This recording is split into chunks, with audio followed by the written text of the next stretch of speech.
So Tara, so fun to have you on. You are married to AJ Allmendinger, who is kind of fun. It's kind of fun that Ty and AJ are teammates this year. So Ty hasn't had teammates very often. He's had teammates a couple times, and so he's just. I'm like, what is that like? And he's just like, it's kind of awesome. Like I never really knew AJ before this, but he's been really great, and I'm just really grateful for that. So that's fun. And you and I have always liked to talk to each other. And I don't know if you get this, but I very often get where people are like, "Oh, I thought you were Tara," and I'm like, "Thank you." Like where people will mistake. I mean, do you ever get mistaken for me? Because Not yet, but I think it's going to happen now that they are teammates. Like, I really feel because we do, yes. like, I think if we were just like, like, say 100 feet off or whatever, you might not know if we weren't in context. And I get that sort of confused with like some Yeah. other people too. Like, in the past, people thought I was like Delana Harvick. And I'm like, I don't feel like I even look like her. But I guess if we're out of context, you just see a blonde haired kind of ish girl, you just assume that it's Southern. And I get mistaken for Whitney a lot, and Whitney has since dyed her hair, so I think that's going to stop. But I did at Darlington have someone come to me like, "Hey, Whitney, can you sign this?" And I was just like, Oh yeah, you're like, I'll sign it, but like, I'm not Whitney, but so I've had it a few times, but I think it is going to happen to us quite a bit this year. I know. I think that's so funny. I know now that she's dyed her hair, it probably, but like you say, I feel like I mean, I don't feel like I have had people think that I was you, and I'm like, I see it. Okay. It's just so I funny. like that. Well, Yeah. So tell me a little bit about you. Tell me about where you grew up and where you kind of got involved with this racing world. How did you and AJ meet? Like, tell me a little bit about your upbringing and, then how you and AJ got together. thank you for that question. I like when we get to share this because people do just see our husbands, and I can see that people Google me quite a bit. Like, I don't know if you've ever like seen your name and you're like, wow, people are interested in me. And I started doing pageants. I wanted to do that Yes. as a kid always, and it just didn't work out for a lot of different reasons. Background mostly because I grew up in Nebraska. My whole family is still in Nebraska, but pageantry Mhm. just wasn't a big thing then. And growing up, I showed sheep in the 4-H fair and chickens, and we lived on an acreage. And I had two other siblings, and my dad worked shift work, and my mom was a stay-at-home mom. And so we just didn't really have like the time or resources to be doing pageants at that time, and school was the main focus. And so when I started doing pageants, I kind of wanted to put my story out there and wanted to put an identity to myself for all of these people that Yeah. I now had looking at me, and whether that was good or bad. But I think if you don't give them the narrative, things can go really bad. And it was really Oh interesting when yeah, they AJ and I can first started dating. Yeah, and yeah, it they just was can like all create this like, what they want to out of yeah, nothing, and so, which is, I think for some context, sometimes less is more, but I also think like yes, you sharing your life and your pageants, which was the next thing I was definitely going to ask you. But yeah, keep going because it is so cool that you've gotten involved in pageants and everything, but your upbringing. I didn't know that about that you were kind of a 4-H girl. That's so fun, so yeah. cool. So country girl, I went to a really small school called Fort Calhoun. Hello to everyone in Fort Calhoun. My class was 53 people, and I went to school from like Oh my kindergarten to gosh. high school with at least 13 to 15 of us, and then we went on to university together. So I'm from a Wow. place where like everybody knows everything, knows everything. Maybe probably know too much about me. Like, maybe it was a good thing I left. I don't know, but I love where I'm from. It is a very small town, small place, but people are very like loving and warm. And when I moved to North Carolina, I felt that same warmth and kind of almost small town feel here, even though it's growing. And moving from Yeah. Nebraska to North Carolina wasn't a super shock to me because I feel like everybody's from somewhere else, but also I kind of feel like Hmm. I moved to a small town. We're here in Denver, North Carolina, which is around Lake Norman, but it has like a really small town feel. So to me, I Yeah. really appreciate that because I come from a small town that not anyone really has even heard of in Nebraska, it seems like. But yeah, I'm a Nebraska girl. I went to the University of Nebraska. Go Cornhuskers, like born, raised. It is the biggest thing. AJ's now this like football fan with me and a huge Oh, Husker that's fan. so He cool. didn't go to college. And my whole life I loved architecture and wanted to study architecture. So I have a master's degree in architecture from the University of Oh Nebraska. my I gosh. was I the did not highest know that. graduate. I wanted to just beat the boys and really loved that. And then Wow. I have practiced a bit, mostly in aquatic consulting, which is like the commercial side to pools. And it seems simple, but once I got into this, it was incredibly interesting and intricate. Wow. And I was doing a lot of things in North Carolina that very few people were able to do. And I was able to engineer the pool. And then I was the one working with the architects, the engineers, that everyone, the permitting to get this square hole in the ground permitted. And it was Yeah. really complicated and complex. I loved it, but it was really difficult. And then with AJ being full time in racing, it was just really hard to like try to do the career thing, try to be the type A Yeah. person that I am, clean the house and do all the things, and then still be flexible enough for AJ to be like, hey, let's go do something. And I'm like, well, I can't because you work on the weekend, I work in the week. And it just doesn't Yeah. work out, you know? So I have those tools, those skills, and I'm finding ways Yeah. to use them, whether that's a side hustle. I love to create graphics and content. And again, like being in pageantry, it kind of gives me like little projects to do that are creative and sort of Yeah. mimic what I did in architecture, because you're always doing pinups and you're always refining and Mhm. trying to make it better. So I kind of feel like, well, I'll become that until I can do this again. But so that's just kind of me in a nutshell. And then right after I finished my master's in 2013, I went to Indianapolis with my sister because she is 2 years under me. So she was finished her bachelor's and was going to go to the University of Indiana. And we had never gone. We needed to go visit her school. So we both wrapped up our degrees, jumped in the Yeah. car, and we went to Indiana. And we stayed in Indianapolis, wanted to see the architecture. And then we would go to Bloomington where she was going to go.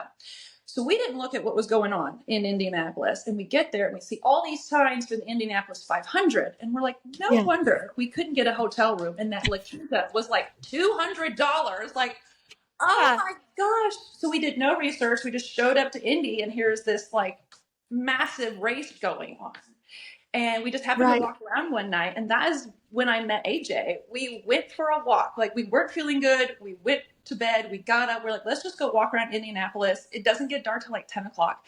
And we went on the Yeah. most innocent walk. And on our last leg back, we go by this bar that has an outdoor kind of patio because everybody does. It's the Indy 500. And it's called the Wild Beaver. And AJ with 8 of his like teammates were out there, and we're just kind of walking by and they're like, hey, you should come stop and have a drink with us. And I'm like, I'm going to bed. I don't drink. You know, I'm like done. And my sister kind of was like, nah, she kind of turned around. Then AJ asked us where we were from to get us to stop longer. We were like, Nebraska. And he yells, well, we're professional bowlers. You should come hang out with us. And Well, his is voice, bowling like a big thing in Nebraska? Like, yes. why would And that be I was, his tag? yeah, he somehow knew that the University of Nebraska, like women's especially, but even the men's team, they're always national champs in bowling. And like I went there and didn't know that, but he did. And What just a threw random it little out, tidbit to like throw out there. throw out. I mean, I was ready to go back. I mean, it was like 11:30. Like I was heading to bed. I was like, let's go. And you know, kind of talk to him. He's got this commanding voice, and I think that's the thing that sticks in my head. Like, what did you hear or feel Yeah. or see first? But it's definitely his voice, and I think that's what pulled me in to be like, what an interesting person or a character. And he's kind of funny and weird and different. Like you just kind of get, Yeah. you know, sucked into what his character was. So we ended up talking all night with these guys and the friends, and they were like, oh, this is AJ Allmendinger. You know, he's full of crap. He's not a professional bowler. Like he told us, hey, we're professional bowlers. Like he's actually going to drive in the Indy 500. And I looked at him and I was like, wow, you have a really cool last name. I've never heard of you. Like, tell me more about this like racing you do. I love cars. And that's literally where we Yeah. started. And, you know, I'm Oh really my strong in my gosh. faith. And I had asked him, because I was kind of at that point where I just graduated. I was ready to do my own thing. And so I really wasn't looking for anything. So I like boldly was just like, well, how do you feel about, you know, what is your stance on God and Jesus and your faith? Like just threw that out there within like, I mean, 20 minutes of talking to him. And I'll never forget this. He was like, when I'm in the car, I'm going 200, 220 miles an hour, and I feel like I'm with God. I feel like Jesus is right there with me. And he goes, and if I make one Wow. wrong turn, I'm going to be with Jesus. And I went, well, good enough for me. Oh Okay. my gosh, I love that. Yeah. I've never forgot that. That still gives me chills, even if he's in the stock car, because they're so much more protected than they are in the open car and the open wheel. Like everybody wants him to Yes. do the double, and I will tell you right now, he's not doing the double because I say no. I'm sorry, but it will never Yeah. happen. Like he's not getting back in one of those. We're done, So the roof on the head is great. Yeah. We're not going back to Indy. We'll never do the double. I'm sorry.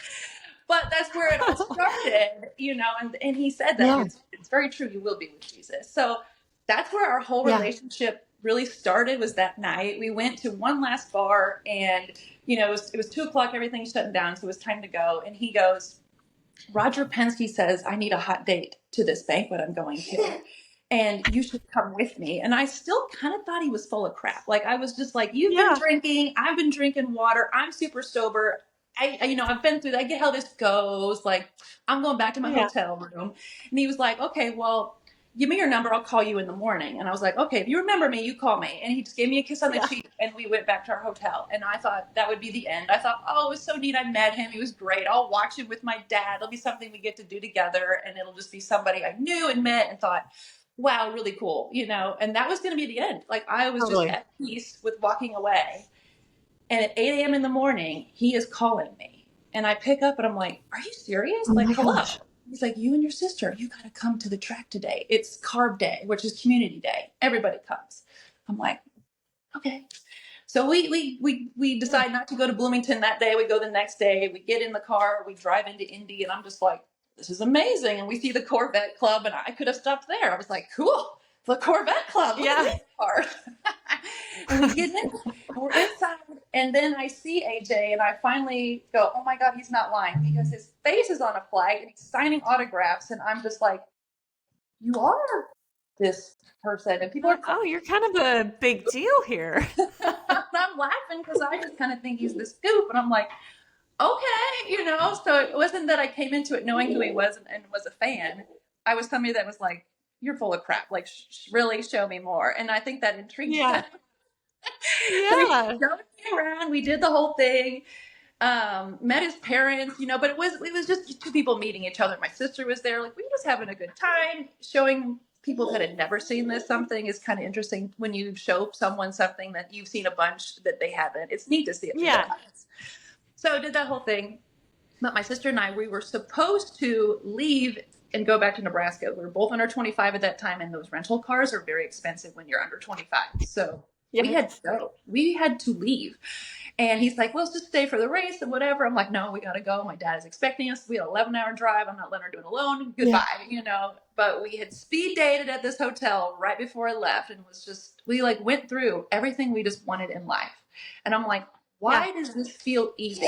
I don't know you. You're really a stranger. But it Yeah. felt like I'd known him my whole life. I felt like I got struck by lightning and couldn't figure it out because I was still in this hard-headed mode, like doing my own thing right now. Like, I don't Yeah. have to go to school right now. I can just do what I want. I don't need a boyfriend. I just want to be myself. So I was kind of fighting it in a way to be like, this is nothing, but I could not get away from like, why do I feel like this? I've never felt like Yeah. this.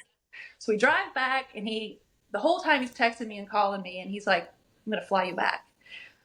I'm like, what? So I get home, I talk to my dad, and he's like, I think you better go. And I'm like, okay. Okay. So drive back, fly, do all the whole thing, get back there. And the next day I'm in the parade, the Indy parade. It's the second most televised parade in the country. I did not know this, behind Macy's. And Oh, people are blowing wow. up my phone like, Tara, are you in Indy? And I did not talk to anybody. I didn't know where I was. I met all these drivers. I talked to all these people. I went to the Penske banquet, and everybody goes to that Penske banquet. I met the Verizon people. I met Hitachi. I met everybody because he had to go do things. And in Nebraska, you talk to Yeah. everybody. It's called Nebraska Nice. Right. You're not Everybody. shy. You're like No. you're like me. Never met a stranger in your life. Never. What do we say? The gift of Gift of gab. gab. Yes. And I will talk to you about anything. So the next day we get to Yeah. this race, and everyone is coming in, shaking my hand, telling me, oh, good luck to AJ. And his parents' jaw is literally on the floor because they're like, do you know everyone? And Roger Penske comes in with his family, and he, across the paddock, is like, Tara, hey. And I'm like, hey, guys. And everyone is just looking at me like, who is this person? And it was just, Everyone had acted like we'd known each other our whole life, but we literally only known each other for like 48 hours at that point. And we have been together ever since we met May 22nd, 2013. And like, it has been history. And now we're like 12 years later. Yes. So that's a Oh my long version, gosh. but you have to hear the story because it is just too Yeah. good. No, it's that's what I want to hear. I never have heard your story of how you guys met, and that is so cool and such a God thing, right? Like Yes. you're saying how it's like, wow, every bit of this just feels like it's supposed to happen, and you're like, what am I doing? And just sort of like I was talking to a friend yesterday about that, just sort of that concept of like putting one foot in front of the other because you're just like so being led by God in that way where you're like, this is beyond me. Like, yeah, I like him and everything, but this is so not my plan. You know, we make these plans for our lives and then it's just, it's very similar to when how Ty and I got together. It's just like it was so God, you know? So that is really cool. I never have heard that story. I'm so grateful for you to tell it. That's just what a unique situation. So you were like thrust in, but before that, you just had like this cute little encounter with it. I mean, that's just so fun. So So you simple, so were saying, innocent. yeah, so you were saying before you guys had met, you were going to school and got your master's, did all of this stuff. So where did it come in? You wanted to do pageants, but it wasn't really a big thing. So where did it come in that you started to do pageants and how many have you done now? Oh, well, thank you. So, as a kid, I always wanted to do one because my mom, she's a tomboy, but she also really liked to sew and she loved fashion. And I would watch these fashion shows with her on this little black and white TV we would have in our kitchen. And she'd watch them, and then we always made sure to watch the pageant. Like she just would watch it because it was always on ABC. Like it was televised more. And I just Yep. remember watching this with her and having almost mixed feelings as a kid. Like, am I going to be good enough to do that one day? I'd like to try to do that. And then I went through my childhood with a lot of food allergies. Like I have celiac disease, I have lactose intolerant, I Oh cannot wow. have cane sugar, lemon does not, like there's a whole list of things that it took 27 years to figure out. Like always bloated, my skin was always bad. I always had a lot of brain fog. So I always Wow. fought that and fought wondering if I would ever look or feel like those girls on stage. Like, could I ever be something like that? Because inside I felt so icky and terrible. And sometimes you just feel fat and yucky because your stomach and your body. And then when your stomach's a mess, your brain is a mess.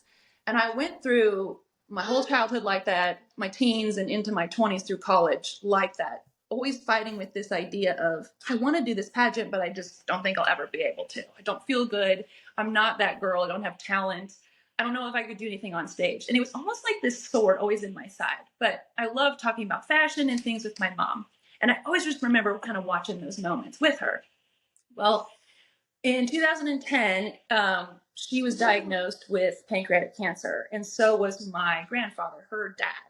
And they both, it went fast. Like he was diagnosed with stage 3. And then months later, all of a sudden, she was diagnosed with stage 4. And it sent my family into this whole thing where we Wow. were getting tested and we were trying to figure out like where did this come from all of a sudden. And she lasted 10 months, but she died May 30th to 2011, so 2 years before AJ and I met. And it was just Oh shocking wow. because she was so healthy, so vibrant with life.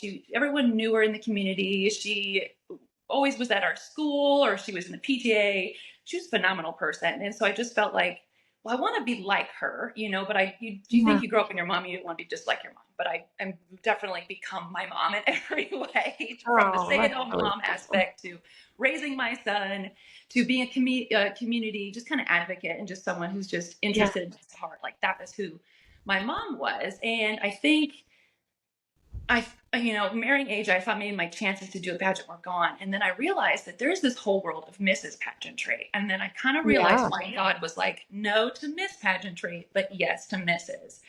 And now I'm able to share my story, share my background. I have things to talk about, things I've struggled about, and really makes me and what's my why and why I'm so passionate about different things. Like I like to talk about the river keeper and cleaning up the river and talking about things in our food because not only have I struggled, but now I've watched my mom, who was incredibly healthy and athletic. She was the ultimate warrior woman.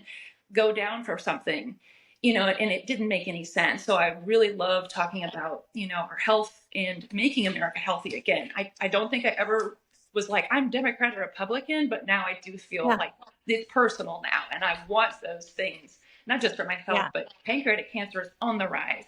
And so is our autoimmune and all these different things that are just frustrating. And for me, you know, my mom passed away in our home, our childhood home, always lived there.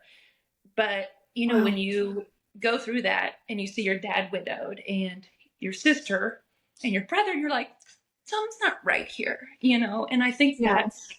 the deep passion where I'm like, I gotta say something. I gotta figure out how to tell people about this, Yeah. that this is important, because I do carry it really deep in my soul. But it's taken a while to figure out how to say it so that you're just not, you know, you can hear it in my voice now, but you're not a sobbing mess that you can't articulate yourself. And for me, Hmm. pushing myself to do a pageant, I have to articulate myself. You got to put it together like a post Yeah. race. Yeah. Yeah. I love watching the post race interviews or when they get a microphone shoved in their face because they don't even know how structured they are and how well they do it. But I every one know. of them, I love watching them. AJ's so good at it. Ty's so good at it. They are all Hmm. so good at it. Even the little young ones. I love watching the ARCA guys because I'm just like, oh my gosh, if they're 12 and they can, you know, 12 to 16 and they're really articulate. And I think this Hmm. sport has pushed me to want to be able to be like, boom, boom, boom, boom, boom. Here's what it is. Instead of so female and drawn out and emotional, I really Hmm. do want to get down to that core because we zipped my mom up in a body bag, you know, and that Yeah. sticks with me. And I'm like, man, I got a story. I want to tell people, I want to reach people, but that you're a real human being, you know, and even though you're in the spotlight and your husband is this NASCAR driver and your life must seem perfect and Yeah. amazing. You must have no worries at all. You can Yeah. still be so happy and on the right path, but you can still feel so much and you can be sad, but that can push you. But just to Yeah. be, you know, a real person and that people in the NASCAR world or just anybody out there listening, you know, knows that we're real people and we're real humans, even though you see us on TV and it looks like we could never care less about anything else. You know, it's like we definitely do. And I know you do. I So know true. so many of us do. Yes. So true. Such a beautiful, oh my gosh, what a breath of fresh air you are. I mean, I'm so sorry you lost your mom and your grandfather. And so that's become something obviously you're extremely passionate about. You are so articulate. You are such a smart woman that carries herself with so much grace. And you are very articulate with how you carry yourself just in general. And that's really cool that you've gotten to do the Mrs. pageants. So you have done it a few times, right? And Yes. the thing about the Mrs. pageants that are different, I was in one pageant as a teenager, which I cannot believe, but I because it was just kind of a crazy scenario, that whole pageant. But the thing about the Mrs. pageants is they do seem richer because these Yes. women are mature and there's not really, I correct me if I'm wrong, there's not really any age limitation. Is there an age Right. limitation? No, I And mean, so you there can are just, these women that have had children and, have been married or been widowed or, been divorced and remarried. It's a richer life that these women have lived, a lot of them. I'm sure that in the Miss pageants, I know those girls have amazing stories as well. But there's something special about those Mrs. pageants because it's you going out, and I really think it's stepping out there to do those Mrs. pageants so much more so than the Miss. So tell me about those, and like you said, wanting to sort of be able to advocate for something like pancreatic cancer and being able to have sort of a platform. You certainly have now. So what has that been like doing those Mrs. pageants? And I mean, just tell us the nitty gritty, because you have to like rock a swimsuit and do all the things. I mean, do you have to have a talent? So some of these you don't, and now some of them are coming out where they're like it's an optional thing, but that is that thorn in my side that I kind of do want to be like, well, I still kind of want to do that. Like, and I started taking karate, American freestyle karate, in Oh my God. 2021. So it's been almost like 4 or 5 years with traveling and everything. I'm like, I'm probably only 2.5 years in, but I'm like, oh, I have a talent now, and I'm like, oh, how cool, and I have like the That would coolest be the thing. instructors. That would be like That would be the the thing. that would be the thing that I would be like, oh, I don't know. I mean, that'd be hard, the talent It would be portion. hard. That would be hard. So I think the young myth in me that's still always going to be there is like, yes, we can do this. Let's do this. You know. So I think there's Yeah. part of that that's just like we got to do the check off the bucket list, and it pushes me to do karate better and ask questions. And maybe I'm like, maybe I can swing things on fire. Like maybe I don't know. Right? But it gets my instructors really excited because they're like, we're gonna do what? And I'm like, we're gonna do a pageant. We're gonna do this kata to music. And they're like, I'm like, I was a cheerleader, but I love this. Let's do this. They're like, Yeah. so yeah, I kind of describe Mrs. Pageantry as like when you go to church and you're sitting next to the person, you know, and you go there because you're trying to work on your relationship with Jesus, and you don't go in there to be like, well, my relationship's better with Jesus than you. Like, you don't go to church like that. So I feel like in a way the competition when you go in there, like you're not really trying to compete with the person next to you. You're just trying to compete with you, and then you find Yeah. camaraderie in all of these people because, like you said, they have such a story, or they bring something, or they're just a breath of fresh air that you're like, how do you meet adults right now? I mean, if you don't go to the gym and the grocery store, how are you going to make friends? I mean, it's really That's tough. so true. The university, I mean, it was so easy as a kid. So now it's just kind of a way as an adult to make friends. I have some of my most best friends that I would have never met had I not done pageantry. So I honestly can't imagine life without it now, because it's become this really cool, like almost like girls group where, like, I don't know, you Yeah. imagine old ladies in their Sunday brunch group. Like, this is probably how this starts. I don't know. It's like But a dance team or something. That's kind of how I feel about the honeybees. We did it years ago, but it was this group that, you kind of feel like a family. So even I'm sure with the pageants, even the years that you don't participate in it, you probably still feel such a camaraderie, such a family with the women that participate. oh, they're like it's like you can't imagine not having. It's almost like a sorority kind of thing. I didn't do a sorority, but it's like that, and Yeah, it's just yeah, a fun thing. And then you kind of have them once you follow them on Facebook, once you have competed with them, and then you know their kids and what they're up to, and that's kind of fun. And then they're in the background going, "Hey, are you going to do another pageant?" And then they become your cheerleader, and you become theirs, and it kind of yeah. it almost takes a life of its own. And I call these almost like women. This is retreats for women. And at the end, one of us gets a crown, which is great, but it's really, you take away so much more. So I love the like competitive aspect. I need that sparkly carrot at the end of something to make me work hard. Like, I like that. Like, okay, we're going I to love that. get The in shape. sparkly carrot. We're going to do bikini, and we're going to, and if we're going to the gym all the time, well, what's our return on investment aside from feeling and looking good? But like, we got to put this out there and trophy hunt, I guess. I don't know. Maybe I've been with colleague Right. racing too long, but I was like, oh, and then in karate, we win a lot of swords if you do tournaments. So this became this whole like crowns and swords chasing thing. And with my platform, the Wellness Warrior, and just trying to, that was like, it's kind of taken on its own little thing. And I kind of am along for the ride too. Like, I love how it forms organically. And I think that's also where I feel like I'm just taking and picking up rocks and turning them over. And that's why I want to keep Yeah. doing pageantries, because I'm just like, well, what's under this rock, or what's over here, or who might I meet or learn or connect with? Because it's not what you know, it's who you know. And now I have Yeah. this web all over the country of all these women that in an instant I could have X, Y, and Z, or X, Y, and Z. It's just like, ooh, it feels very operative. It feels like you have this army. Yeah. It's really cool. So I So love it. you did not only pageants, but you also did a couple bodybuilding competitions, right? Yes. I So remember talking to you when you were preparing for one of those, and I was just like, what goes into that? And I mean, how long do you prepare for one of those? And then what are you doing daily? Like, are you fasting? What are you eating? How much are you working out? Like, do you have someone that is like guiding you through that? Because I think the mental load like that is a journey, just mentally doing one of those bodybuilding competitions. I've had a few friends that do them because you're hungry. You really got to cut. You got to do all these things. So, I mean, did you have like a coach help you get through those? And have you done, how many have you done? So I've done two, and this year they came out with a new division, which I will be in. But previously, it was just called the Wow. bikini division. And in its inception, it started one way, but now it's really built to this kind of body style that I'm just not going to have.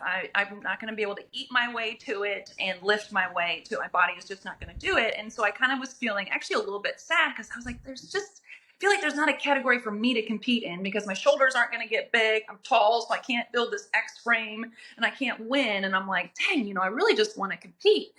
And Yeah. finally, NPC, the National Physique Committee, came out with this new division this year, and it's called the Fit Model Division. And it looks a lot like bikini when it came out, where it was like this girl that's got some muscle tone, but she's not shredded anyway. Still has a lot of femininity to it, and you're not having Mhm. to dehydrate yourself and diet yourself down to get the muscles. And I was like, you know what? That is perfect because I can live that lifestyle. And you can make it a lifestyle where you're not killing yourself to do it, where you're Yeah. bulking, trying to put on weight, and now you're cutting and you're hungry, and then you're dehydrating yourself, and actually you're in your most shriveled form. So this, I Right. think, helped me kind of cut that out because with, again, all my food allergies, I eat really clean and healthy anyway. And it kind of gives me a reason to be like, okay, what is all this clean eating getting me? It becomes a way for me to make it fun because eating Brussels sprouts and broccoli and chicken all the time can get really boring. But if I know that there is something on the other side of it, it makes me more excited to eat all of that food. But I don't really love to Right. eat food. So this will help me eat less a little bit. But when you get closer, let's say like, I would say 20 weeks out, you kind of start refining your diet. Like I love the air fryer, and I put Whole Foods fries in there. I eat a lot of fries. I eat bacon. I eat red meat. But when you get closer to a show, you start tapering out the red meat because it's not as lean, and you'll switch your white foods for, like you say, your white potato fries and your white rices. You'll start cutting some of that out and you'll switch it for sweet potatoes. And it just kind of becomes like a refining so you don't lose the will to live and it's for a short time. And then you can kind of put those things back in. So that's kind of what it looks like. And then the owner of Iron Physique has just become such a good friend. He's my karate sensei. He's trained so many different people. He, has met Schwarzenegger and has tailored his whole gym after that, and I just loved him growing up. So I guess that's part of it too, is I just loved Schwarzenegger and just wanted to be Yeah. part of that. But I just always wanted to meet. I always want to meet him, and I think it would be great to like be crowned by him. So I think that's part of just a weird pipe dream that drives me. But I do like to see what the body can do and what my genetics, what your body looks like and how you can kind of mess Yeah. with it. But I mean, that's the fun part. That it is hard because I for some reason get bone spurs and I have to go to the gym to work out. If I don't, I actually feel worse.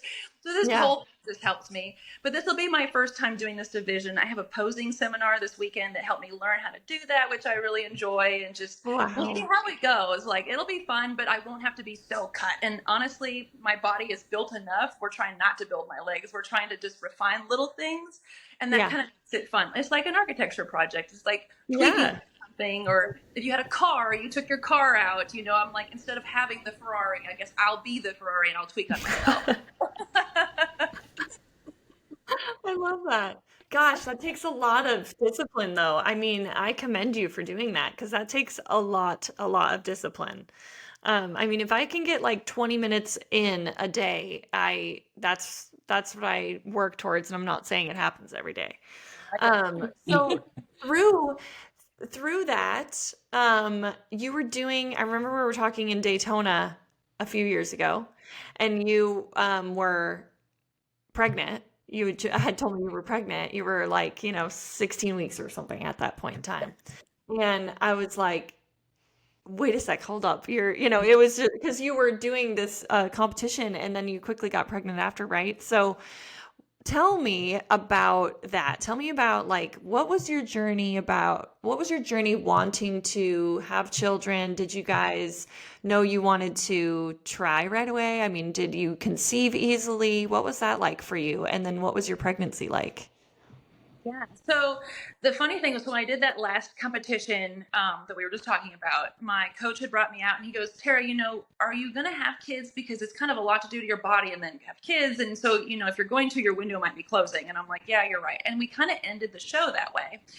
Well, that was in November of 2022. Well, I didn't know at the time, but I was actually 6 days pregnant at that show and had no idea. Stop. And it's kind of That's a so funny crazy. story. I guess AJ and I, he never really said he wanted kids, but he wasn't like, I want kids. He was just like, and we both kind of just went for 10 years without any, just kind of just playing the cards, you know? I mean, we were just kind of careful and knew our bodies that well. And so we just were like, Yeah. good. Well, preparing for this competition, I got very lean and I thought, well, maybe I can't get my period or I'll be fine. And I messed up some of my days.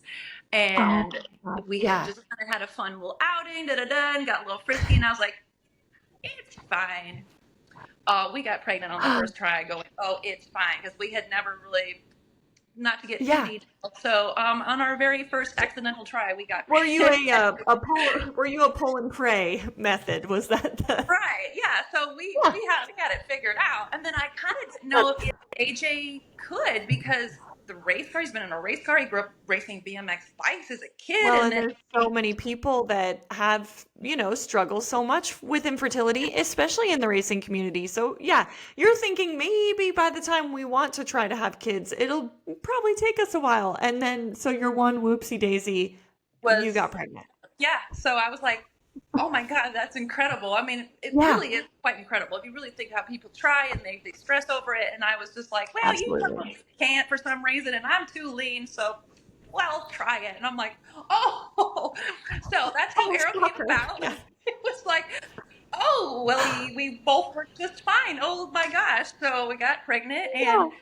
it was a really, actually, honestly, it was an amazing pregnancy. I knew he was a boy from the beginning because I got into the gym and I was lifting like I had testosterone. And I mean, even some of the guys that were like, Oh Tara, my are gosh. you going up on that? Are you sure? And then they'd follow behind me like, actually, this is kind of hard. And I was like, give me more weight. And I was just like, I wanted red meat that was like really super bloody and fatty. And I was just like eating and lifting. And I felt great the entire time. And like coming off that show, and then building a baby, and I had all that momentum and already just kind of in it. I mean, I worked out just like I was training. I was building two bodies at this time. I ate like I was supposed to and Yeah. trained the entire time and felt great and like never had a problem. We just kind of, you just make tweaks along the way because your stomach's in the way or you're getting very tired and winded or you don't need so much weight because you're 175 pounds, so you don't need weight anymore.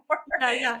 Oh, I mean, it was so cool that I'm like, oh my gosh, people have to work out through your pregnancy. This will make it so easy. But then I was So pregnant for true. 10 months. And then I was like, Yes. pregnant for 10 Then months. you were pregnant. And Right. then I was What were pregnant. And you then I was over pregnant. 42? What's that? Were you over 42 weeks? Because Oh, you yeah. were I so delivered late. at 44 plus 4. 44 plus 4. That's But amazing. I felt great the whole time. And I have a really Yeah. long torso. So I had a ton of space, the baby had a ton of fluid. I had a midwife and I was going to the hospital. So I was checking everything. I had 2 ultrasounds a week and we would come out giggling because he was fine. I was fine. Everybody's like, everything is fine.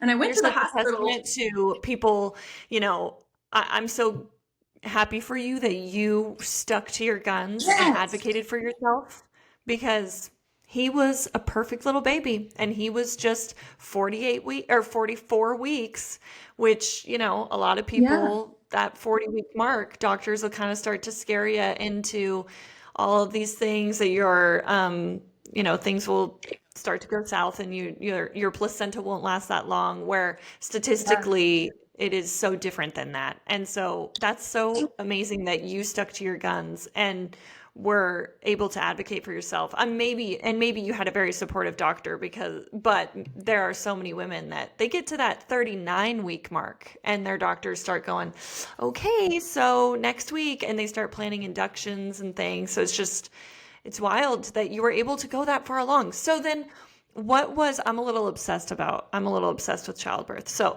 I love it. tell me, tell me what ended up happening. Did you get induced? I mean, Yeah. So I had planned, I really wanted to have a home water birth. Like I was like, I'm from Nebraska, all the pioneers, all yeah, these country women, they did it. Like, I am a warrior woman. I can do this. And I just was like, I just want to. I don't want to go to the hospital.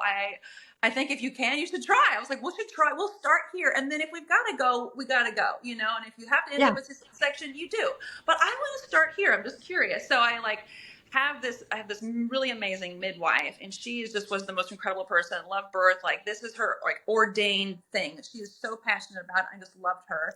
And, you know, we started with the hospital and did that too, just so we had records and just so we had options. And Mhm.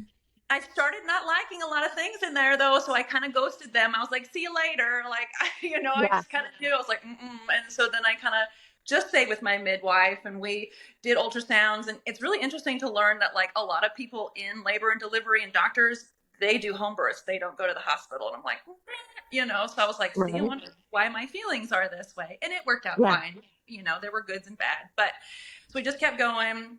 My sister gets there. He's due August 7th. And this kid did not come till September 7th, exactly a month later. And my sister gets there So August 4th. crazy. She's in North Carolina with me for 3 weeks. We set up the pool, we set up everything, and we're just Yeah. waiting. I'm like, I do all of the castor oil. I've drank more castor oil than a person should. I mean, and all it made me do was just, and not go into labor. Everybody's like, it'll Go make you into straight to labor. I'm the, like, yeah. no, I'm pretty sure I'm just going to puke and crap myself to death. Like, this is not okay. Yeah. So that didn't work. Doing the curb walking didn't work. I never wanted to be in pain. I'm like, when's it going to happen? When's it going to happen? When's it going to happen? And like, Yeah. she had to go home, and it never happened. And I just kept gagging. Like I had Braxton Hicks for weeks. Uh, I would just gag, and nothing would happen. I think my body was just kind of tight, you know? And so at 43 weeks, I went into a hospital we hadn't gone into without paperwork, without anything. I came in, I jumped and clicked my heels. I was like, hey, I'm 43 weeks pregnant, just to kind of test them to see what like they would do. They run their old tests. You know, I didn't give them no paperwork, nothing. They're like, well, you're measuring and he's measuring exactly at 40 weeks. I'm like, from your mouth to my ears, okie dokie. You know, I'm like, yeah. Yeah. I got one more week to try. And, you know, they're telling me the placenta will die at 41 weeks. Like, it will die. And I'm like, hold my I know. beer. We're already Yeah. there. Right. I'm like, okay, sure. So I'm just like, lies. But I'm like, appreciate it, the lies. So go home, and for a whole nother week, I do not go into labor. And I'm like, dang it. So my midwife's like, we tried everything too. We put balloon catheters. I mean, my God, I went through it. And poor AJ went through it too, because I think he was the most stressed out. He put on stress weight. Like he had a hard time, because everyone's like, he gets I wondered distracted. that Like, because it's a lot as the person that can't do anything. And I mean, not that you can right. while being pregnant. I mean, you can only do so much. Like you're saying, the miles circuit or the curb walking, any of those things, castor oil. But like your spouse is just really sitting there. Okay, when's this thing gonna happen? I mean, it's birth is such a wild thing. So you did a fully bulb, everything. You did all the things, and what ended Twice. up? And so I Wow. ended up still just having to go to the hospital. And I was like, hey, I'm gagging a bunch, but nothing's happening. And I'm still jumping around. I mean, I was jumping up and down, like, I'm good, you know? And so Yeah. when I went in September 6th, which is actually my dad's birthday, which is kind of cool. Went in, and then they had to do the balloon Foley catheter. And they were like, it'll be only for like 6 hours. No, it was over 12. And they still had to help me with it. And like, Yeah. and Pitocin, and just, it was honestly awful. It's amazing the brain doesn't really remember the awfulness. You just knew it was awful, but it Right. was awful. But I don't remember it being awful. I just remember it being long. So for Mhm. 16 hours that went on, and then they finally were like, do you want anything? I'm like, I need epidural. And I had gone the whole time with nothing. And I Yeah. feel like I had pulled all my muscles, and I was tired, and I couldn't like physically, I couldn't think through the pushing and the clenching anymore. And I went, I don't have anything else. Like, I tried to be as tough as I could. They were like, you made it to 9 centimeters that way. That's amazing. It's okay. And I Yeah. was like, all right, you know? So like, I had to get the epidural at the end. I wouldn't have made it. And I am certain about that. Like, I know that about myself. I don't beat myself up about it. Like, I would not have made it. And then it was a couple That's a hours later. lot to have gone through. I mean, your body, sometimes too, you get that epidural and your body's able to relax. You're able to, You're just shaking, and you're cold. And at that point, you're just almost in shock. And I just kind of felt yeah. bad for my body. I was like, all right, you know, we've been tough. We tried. It's okay. So the epidural really That's did amazing. help. We thought we lost Arrow for a little bit though, because the epidural like dropped his heart rate. And then in an instant, there was like 11 doctors, and AJ is like crying, and we're trying to figure out what's going on. And they're like, yell his name. And then he kind of came back. And then it was like, I didn't realize what had happened until after it, that we thought we lost him. And then everybody's You like, it's mean all good. after he came out or while you were While still we had pushing? the epidural, and then the heart rate like disappeared. And so then there Okay. was doctors like everywhere as soon as the epidural set in that we thought we lost him, and like couldn't find the heartbeat. They were like screaming at me, like yell his name, and I still was like, are you guys struggling with the computer? Like what's going on? Like I didn't understand what was going on until afterward. I'm like, oh, you thought he died. Okay, well that is bad. Yeah, he's Yeah, fine. I that's hear you. scary. Okay. An epidural too Oh, can kind of, did you feel when you got your epidural that it kind of makes you feel yeah, drunk or, heavy. Yes, yeah. heavy. You feel so heavy, and you feel great, but you feel heavy that you're just Hmm. unaware in a way, and so you're kind of like, what? So I was just happy to like finally when the baby like came out, you're like, huh, there was a baby in there. This is amazing. Oh, we should do this again. And my husband's like, oh, are you kidding me? Like, we could do this again. And my midwife's like, yeah. She's Yeah. acting as my doula. She's like, you could do it again. You could try it at home this time. I'm like, yeah. And AJ's like, never again. I am scarred. Oh Just my like, gosh. 10, I was like, but I feel like I earned every second of it. Like I was a distance runner. I always do things the hard, long way. And then I'm just like, that's just how I am. I guess Yeah. that's just me. You know what's funny too? I recently heard something. I actually listened to this podcast. It's called the VBAC link because I ended up having a VBAC with Captain and Bear. Um, but anyway, on there they were talking about how each of your children's births kind of model them as people. And so, won't it be funny if Arrow is just like you in that way that he does things the long and hard way, like you're saying you do that and that was how your birth was? Won't it be funny if that's who he kind of ends up being and modeling that sort of style after you? I mean, my kids are so funny how they, if I look at how their births went, I'm like, they're just like that. It's day one. It really is. And he is Yeah. day one. And he just screamed through the hospital the whole time unless I was holding him. And you can't sleep with the baby in the hospital. And he still will not sleep unless he is next to me. And I don't know how to break that. I'm trying, but he just tries to claw his eyes out and he slams his head and he'll try to choke himself. Like it's going to be his way or no way. And Yeah.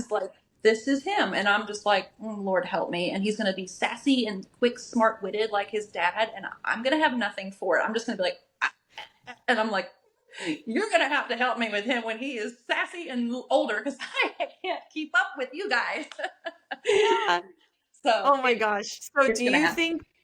do you think you'll have any more or are you guys I one and told him, I done? was like, look, I want one more. I love having siblings. The best blessings in my life. I have a sister and a brother. And I Yeah. especially couldn't have gotten through what we dealt with my mom without it. Like, I can't imagine losing my mom and not having my sibling to be like, you remember when Yeah. mom, blah, blah, blah. And I guess I think about that and I'm like, if I die, I kind of want him to talk to his sibling about it. Like, I don't know, and just all the things. Yeah. So I don't know. I hope so, but he is so difficult that it will be a hard sell, and it may just have to be one of those like cast it to the wind and just see what happens. Like I'm doing another show in Yeah. November, so we'll see what Right? happens. Let's lean down again and let's see how Yeah. that one goes this time. Oopsie, my math was wrong. Like I don't know, so we'll see. Yeah. Oh my gosh. Well, I know the struggle. You are in he's 17 months, did you say? Something like that? Yeah, he'll be 18 months tomorrow. So yeah. Okay. Yeah, I mean that is the you know, that's a difficult age to then go, let's get pregnant and have another. We had a pretty good age gap between each of our kids. Okay. Oakley and Captain were just a month shy of 3 years, and then Captain and Bear are 3.5 years apart. That's We perfect. never anticipated that we would do that. We always thought we would have our kids like boom, boom, boom. My brothers had their kids really close. Yeah. Um, but it just wasn't, it just, we were like, nah, let's give it a little more time. Yeah. Let's give it a little more time. And suddenly we're like, oh man, we probably shouldn't give this a whole lot more time. They're going to get too spread out. So then it just, but honestly now the age gaps are really good. I really, really love where they're at. I mean, they get along so good and they're just so It's so fun together, you cute. know? So your pregnancy, your birth, getting pregnant, everything. So tell me a little bit more about you and AJ. Like, what is your race weekend like when you go? And then what is your week like? And tell the people a little tidbit about your relationship with AJ that people maybe wouldn't know. Like, do you, what's a date night look like? And tell me a little bit about your guys' relationship. Yes, oh, date night. God, I want a date night. It's tough. We've done a I know. few. It's tough right now, but when we do, it's like we can't wait to just eat and then just like we just want to hang out with each other. I think that like we can honestly, I love it that we can just sit next to each other, but we don't have to say anything, and it's just so nice. Like I Yeah. just want to lay on his shoulder and not say anything and just be like this veggie zombie, and like I get to do Yeah. that when I am with him. Like he just gives me this such calming energy. And I think most people don't think that about AJ. Like he's just this high strung guy and maybe he's just wound up like he can be. But with me, I mean, he really does truly like love me so much. And he worries about me and he just wants me to be happy. And, Oh, that's really it sweet. is so sweet. And so it's usually like we'll just go out to eat and we'll hang out if we do. And it's just nice to just like chill in the car and listen to some music and we just talk and we'll giggle about like videos on the internet. We just try Yeah. to keep it like light and funny. We both, oh my gosh, not serious at all. And then like I guess race weekend. So he has to be early. Get up and go. Like I was probably one of those people that was always like on time or like maybe 2 minutes late. Like, oh no. With AJ, that is not the life. Like you are at least half an hour early. So my life has totally changed. Sergeant AJ. So we like That's when we how get Ty back is. up. I was like, Oh, oh, I'll trickle yeah, in. And he's yeah. like, no, we will No. be early to everything. Yeah, Yes. They'll leave that's the without race. us, I think it's the fear of the times that they probably have been almost left. Like Yes. me, I don't know if Ty has ever actually been left. Maybe. I'll have to ask him. But yeah, I think Yeah. that there's times where it's like, all right, he's not here, we're leaving. And like a person will literally have to get a different flight to go somewhere. It's they don't do that as I haven't As seen them do much, that in a no. very It's long like time. different places go. Apparently, like AJ said, Roush almost like left him once upon a time. So I was like, okay, I get it. So we're there, Yes. like very calculated, and like the flight and Yeah. everything is great.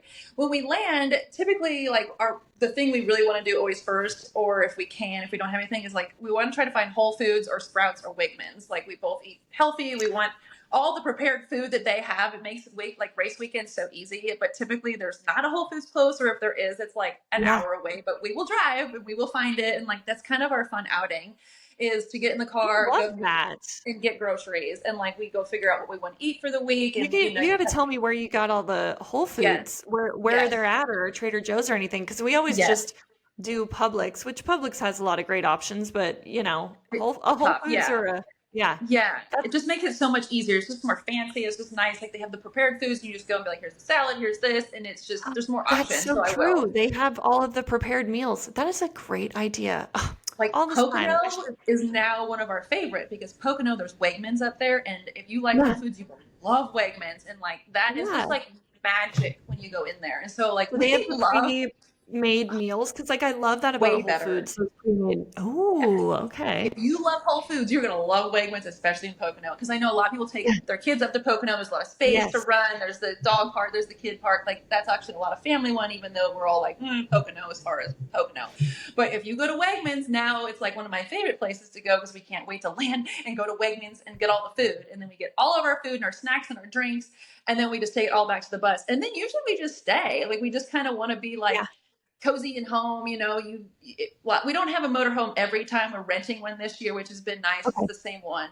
So that is different than we have been. It's like staying in the hotel, moving around is kind of tough, but it's been so nice. So we like Yeah. can't wait to get all our stuff, get in the coach, and like we'll take Arrow for a walk and we'll eat and we'll just chill out and watch some TV. And like we just like to be that like homebody at the track. We don't really want to go anywhere now that we're there, you know? Yeah. And then Yeah. like Saturday we usually chill. Sometimes we'll leave the track, but mostly we don't leave to eat. Like once we have gotten the food and we've come back, like once you're in, and we don't really leave again unless we really want like Dutch Brothers coffee, and there aren't everywhere either, but that is the best coffee. So if we can find like a Whole Foods and a Dutch Brothers, our weekend is completely made.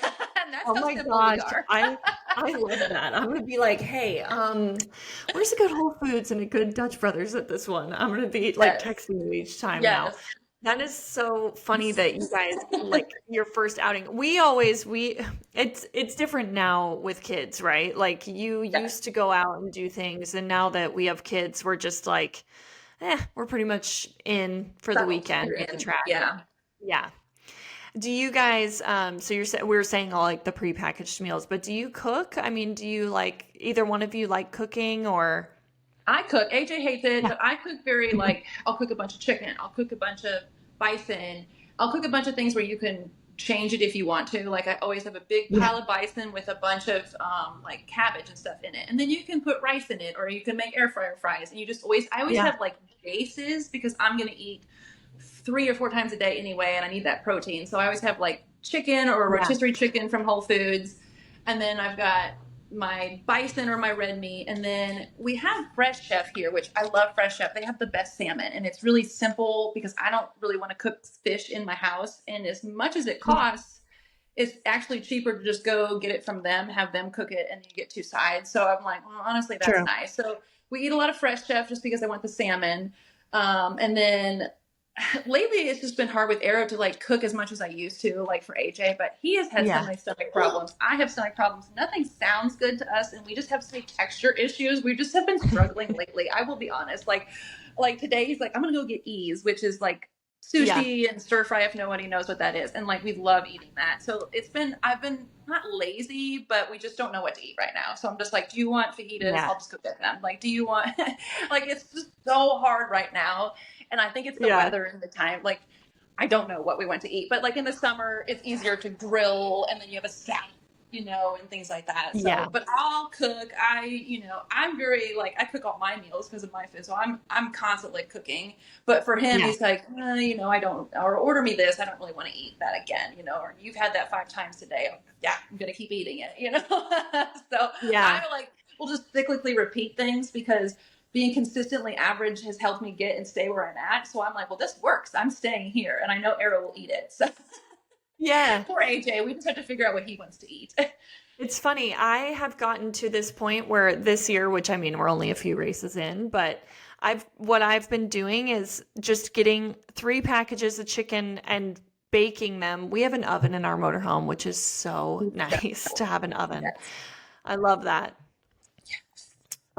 So I will just bake like 6 chicken breasts and chop them all Yes. up small, and then I can make like chicken salad, or Yes. I love that Primal Kitchen buffalo. And so, the Primal Kitchen sauces, Yes. they have like a buffalo sauce, and I'll do that. I'll just like mix some of that in with it with some cheddar Yes. cheese and bake it a little. It's nothing fancy, but Ty eats it, loves it. It's easy for the racetrack. So like I'll make Perfect. a big thing of like chicken salad that he'll eat for the whole weekend, and then I'll do like some chicken for like a buffalo chicken. And anyway, it just I'm getting to that point now where I'm like, I've never really been a meal prep person, but it's becoming more Time. and more. Yeah, Yeah. it's and the kids like it too. So it's just that's my thing. The last few weeks, the second I get there, our motorhome driver will grocery shop for us, and he'll get it Yes. set up, and so I'll have like 3 packages of chicken breasts, and I just bake them all, and I'm like, okay, I've got that off my plate, and I like to hear that because I need to hear that from other people. Like, what do you do? What are you making? And are yeah, you kind of like doing cyclical things? Because how in the world are you going to come up with something every time? I'm like, it is no way. yeah. The one thing that's nice, and you are probably like us, is like Ty is he could eat the same thing every day. I mean, I want some variation, but he could eat the chicken salad every single weekend. Like you Yes. were saying about salmon, one of the things during COVID, Publix would make this pre-marinated salmon. They Yeah. still do it. It's yummy. They do like a bourbon glazed something, and then like a brown sugar. I don't even know what they are, but there's a couple different types of salmon that they'll do. So during COVID, when I couldn't go to the track, Ty would bake that salmon and then just do, which like this is not great on the health spectrum, but just a like a ready-made rice and microwave it, and he'd have salmon and rice when I couldn't be there, Yep. and I'm like, There you go. At least you got yourself a dinner. And Yeah. he I would make love that that. pre-race like every single weekend in our motorhome when none of us were there. I'm like, "How's your salmon?" And literally for like 30 races, he had salmon. I'm like, "Do you not get sick of the same thing?" And then he'd come home and be like, "You gonna make salmon for dinner?" I'm like, "Are you kidding me? How can you keep doing it?" It's so That's funny. funny. So you're like AJ and I'm more like him. Like I think there's one that can just eat whatever and there's one that's like, no, we're not eating that again. So maybe that's just Yeah, the balance of life and I love I it. know.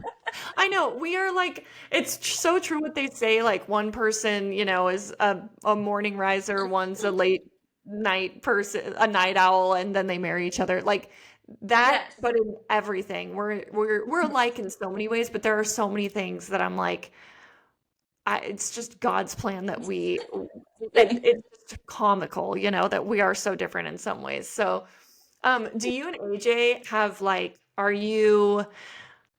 what's your nighttime routine? Like, do you guys have any funny? I always ask people, do you have any funny, regimen? Does AJ sleep with a mouth guard? Like, what dorky thing do you guys have that nobody would know about? Oh my gosh. We really don't now, well, because Arrow is so tough. We used to, but I think by the time like I am like a morning person, so by the time nighttime comes, like I am ready. Like sometimes I will just disappear because I'm gonna lay down for a second and I fall asleep. Like that's Yeah. been me Yes. lately.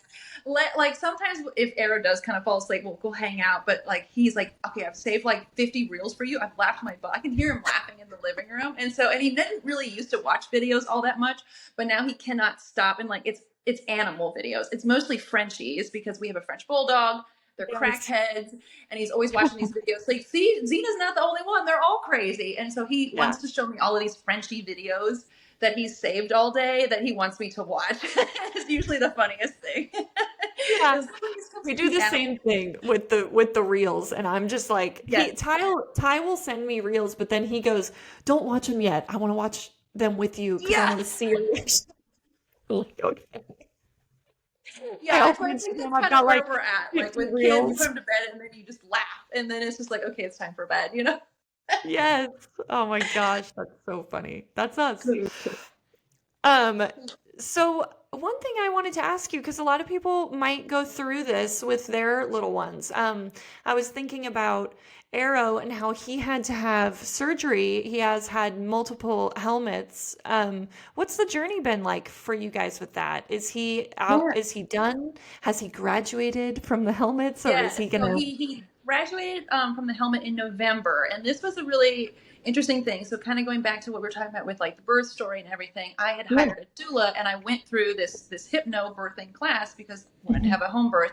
And one of the things that she went through, and she touched on it very briefly, but for some reason when she touched on it, it never left my body, and I don't know why. But she was like, the sutures in your head. So when you're born, your skull is flexible so that the baby skull can get through the birth canal.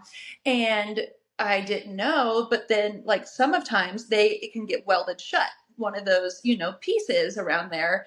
And I'm like, well, that kind of makes sense. But I just had never heard that talked about, that the baby's Yeah. skull is flexible and that sometimes one of those little flexible edges or sutures can get prematurely ossified or it can become hardened. And I'm like, Right. that's really interesting because at like 35 weeks with Arrow, I kept feeling him what I thought was like fall into my pelvis, and I could feel like the top of his head like clunking clunk into it. And I remember Mm. him coming out and me physically looking at his head going, is it okay? And it kind of had a ridge, and I'm like, ooh, I do think we've got something going on. Like I didn't know Oh, that how it was. bizarre that you immediately Yeah. had that Like I just intuition. knew. Like I knew that was Yeah. the first thing I was going to look at. And I remember looking at it going, oh, I don't know about that. And then even, Yeah. everybody's like, oh, he's a newborn. It'll be fine. Still Yeah. kind of watching the head. It stayed coned for a while. I'm like, no, I don't think so. And, we need to have somebody kind of look at this and talk to the pediatrician. She was like, meh. Like everybody just kind of meh me off because if you do have this experience, what you're going to find is people, they're trying to be positive. They're like, don't worry, it'll work itself out. They're a newborn. Don't worry, which is Yeah. very valiant and that's nice. I wish though that there had been more follow up in the hospital because I raised this and even the pediatrician that came in was like, yeah, maybe you need to have somebody look at this. But then that was it. Like, oh, okay, like help me. So if in Right. that situation, you find yourself in that situation, or you don't know that you're in that situation, your pediatrician will recommend you. And when I went in, and we kept going in for our checkups and checkups, and I kept saying, his face is shifting. Like I could see one side shifting and the other not quite right. He was such a cute little Right. booger, but I would look at him and go, but this is weird. Like, what is his face doing? And you could start to see things change. And it's like, no, that's not quite, that's cute, but what is happening to my baby? And kept asking the question. I mean, I feel like I had to bang down the doors. And there's this place Yeah. called Cranial Technologies, and they're all over the country. And a lot of kids that just maybe have like flat head or just a little bit of shaping, they don't have to have surgery. That's mostly what that is. They're all over. You Mhm. can take your baby, your child, if you suspect something is off, to these cranial technologies and take them in, and the assessment is free. So you don't pay anything. You don't have to go through insurance. They'll look at your baby's head. And when I took Arrow in at 6 weeks, they're like, this is the youngest patient we've seen. We don't see them. And I was like, please just take pictures of him. Do your thing. And once they did, they were Yeah. like, okay, we see why you are so adamant. Yes, you have concern. Send it back to my pediatrician. And then she recommended me to a world-renowned surgeon. He is just phenomenal, like different kind of guy. They're a surgeon, but learned so much from him and very thankful. So Yeah. when we did find that, then what you really want to try to do, because of the way babies grow, especially up to like 4 months, is you want to find it like before 4 months, because Early. it's really just pliable. It's quicker. They heal. They won't even know it. But after that, everything gets harder and the recovery becomes longer.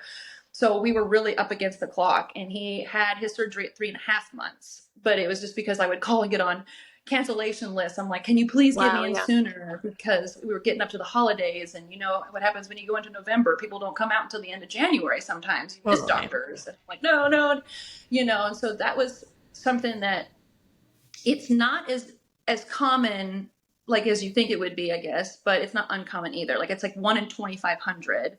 So it's still quite a Mm. few. I mean, and To so have it's, surgery. I mean, you see a yes. lot of kids have helmets now, but to have surgery for it. So did he attempt a helmet and it just didn't seem like it was like, at what degree at what point did you decide, okay, he does need surgery to have this? So it was actually right away. Like they saw it, and when we saw that doctor, he was like, he knew exactly when he looked at it what was going on. And so you have one that runs on the top of your head, and it's called the sagittal suture. And this is the most common, the one right on the top of the head. And they don't really know why these parts fuse prematurely. It could be an environmental thing, sometimes genetic. There is a genetic component, but it's kind of different. This kind of just happens luck of the draw. And so I was like, well, I think his head was hitting my pelvis.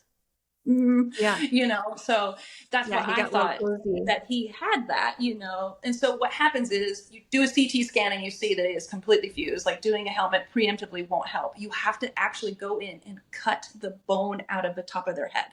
So we had to go Wow. see a brain surgeon, and this other surgeon. We're sitting in front of them talking, and you just have the most awful thoughts in your head, and that they see this every day and it's great, but you are terrified. Yeah. And you're totally scared. You don't know what to expect. You take him into surgery. We think it's going to be all day. And it's like quick, easy. We go and talk to the surgeon, and we're like, is he in pain? Different things. And they're like, well, there's no muscles up here. So no, there's no Right. pain. There's no swelling. And I'm like, oh. And it was Yeah. just amazing how we went into it thinking this was going to be so terrible. He's a piece of his skull and his stuff. It really wasn't. And honestly, it's been the most easy thing that has happened with him. He's just difficult sleeping. He's difficult. Teething was terrible. Like the craniosynostosis thing actually wasn't that bad. So Yeah. it's just kind of scary and icky because you're Well, like, oh, but that's the how did brain and the top they of the head. cut So he has an incision that runs this way, actually, and they did it that way? endoscopically. Okay. And then he had to Oh, my actually get relief. flyaways. Yeah, me too. And then they cut relief cuts into the side of his skull and then reformed his Oh, head. wow. And you could see it instantly when he came out of surgery, even wrapped up. And we're like, oh my God, it's amazing that what these people can do. The scarier part was like, Wow. you had to keep him on his stomach. He didn't want to sleep on his stomach just to help the swelling.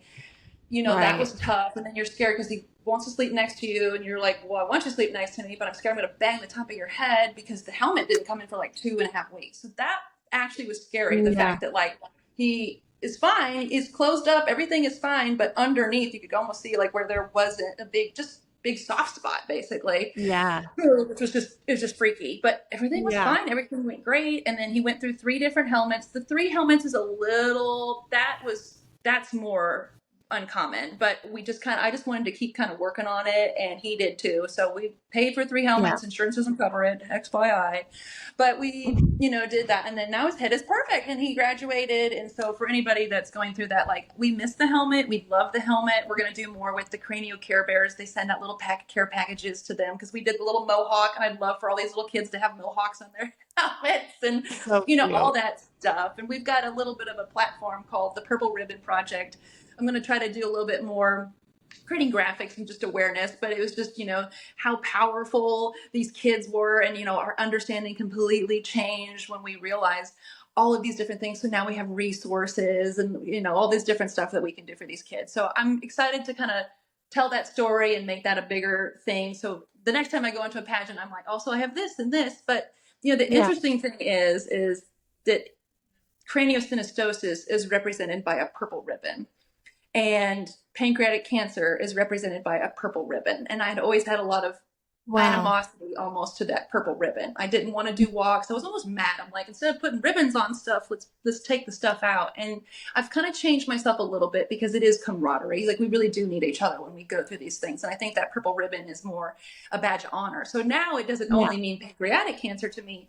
It's craniosynostosis and what we've been through. And it kind of is an interesting full circle moment, because when you're born, you have all of your eggs. And so part of my mom carried arrow, and it's just sort of an Oh, interesting that's thing. true. And that just gave me goosebumps. Yeah, it's so neat. In that pageant I wore this dress that had a massive purple ribbon on it. And that Oh, today wow. is National Dress Day, and we always post something about our dress, but that dress really meant so much to me because it was kind of that down in that ugly part, and now it's that camaraderie, beautiful part that we can really help each other and talk about our stories. So that dress and the purple ribbon and everything, it's been interesting. And so I can kind of take all of that now and go forward and go, okay, I can advocate for all of these things, and I feel at peace, and I have a story, and I can stand and articulate myself, and I'm going to keep going, and I'm going to just tell my story because it matters, and it's going to make a difference to one person. Then that's enough. Yeah, no, I love that. Oh, that's so amazing. You are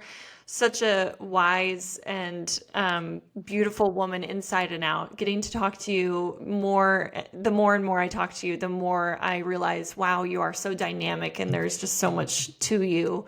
I feel like we could talk for another hour. Hour. Oh, I do too.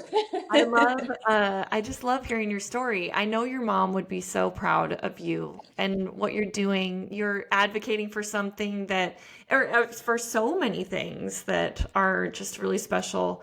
And you are helping people. I know you are. So it's just sweet too, to see you and AJ, and it's cool to be teammates. I don't know. I just kind of love that. I think that's really fun. And, I hope you guys have more babies. I'll be Yeah. here for you guys in that venture. And you guys are just really cute parents and fun to watch with Arrow. And for those listening, we get to fly together, and Arrow's always really sweet. And then we've got our 3 Rugrats that are just like our little guy right now. He is just so pumped when we fly. He just wants to like Love. he's not really upset or anything, but he just wants to get at everyone. And so it's just fun being able to fly with you guys. And I it's like, love oh, it. good. At least they have their baby too. So we're not the Yeah, only we're ones not with the kids only on ones. here. No, you guys make us feel so much better. And I love both of you, and I've loved watching both of you build your family, and I love seeing the love you have for each other. It really, you can see it, it shines, you can see it on TV. And I just think that is something that, I want everybody to know that there is real love, and there is true family, and in all of this, that there's a lot of different things, Yeah. but you guys are one of those strong core values to that. And I really appreciate and respect both of you for everything that you guys do. Thank you. Thank you so much for saying that. Yeah, you guys, anyone that doesn't know you guys behind the scenes, we do get to see, we get to see you guys just being normal people. Like you say, we all have normal lives. We all have highs and lows that we're going through. So, I do think that it's really beautiful that you guys, I mean, this podcast is called Believe in the Good. I do think that you guys are positive people, that you are certainly such a positive person and such a light. And so it's really fun to have you on. Thank you so much, Tara. And we'll have to do this again for sure. Absolutely, absolutely. There'll be more pageants, more fitness competitions, maybe more babies, or definitely more funny stories. So it's an Right? ongoing thing. But thank you for having me, for allowing me to share my voice and my feelings. It definitely is cathartic. It makes me feel like I've been poured out, and then I can be filled up again. So thank you. It's a refresh. Yeah. It is incredibly wonderful to just have that feel important and feel special and feel like you have the microphone and that people are listening. So thank you so much for the opportunity. Yes, of course. And they really are. I know people are going to eat this up. So thank you so much. And everything that we referenced, I'll make sure we put in the show notes and all of your pages that where people can find you. I'll make sure to put that in there because you're doing some wonderful things. So this has been great. Thanks, Tara. I'll talk to you Thank later. you. Yes, thank you so much. Bye.